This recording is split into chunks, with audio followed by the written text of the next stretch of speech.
po sa inyong lahat. Ako po si Brother Eder Chua na bumabati ng happy anniversary sa ika-58 taon na pagtatapat ng Diyos sa Balut Christian Church. Ako po ay nagpapasalamat sa Diyos na makapagbahagi ng patotoo tungkol sa kabutihan ng Diyos.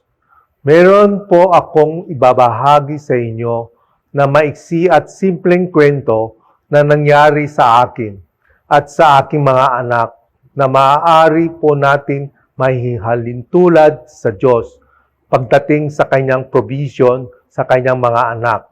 Kapag ako po ay nagbubukas ng cellphone para kunin ang SIM sa loob, ay gumagamit po ako ng partible sapagkat hirap po akong buksan ang cellphone ko kapag kinukuha ang SIM.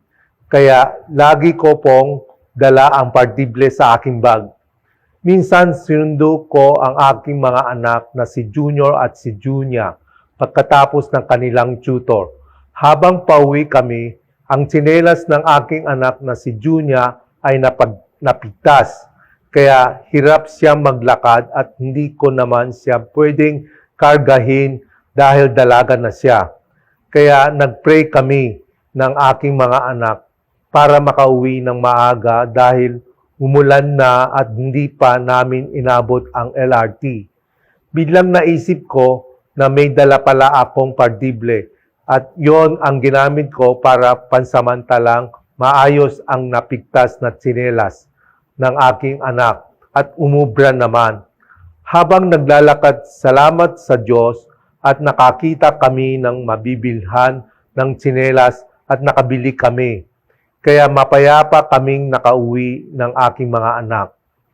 Kung minsan, ang Diyos ay gumagawa sa atin buhay na paraan na hindi natin maunawaan na una, pero kapag nagtiwala tayo sa Kanya, ay ipauunawa niya sa atin na siya pala ay Diyos na pwedeng gumamit ng maliliit na bagay gaya ng partible para siya ay ating mapasalamatan at mapagtiwalaan sa lahat ng panahon.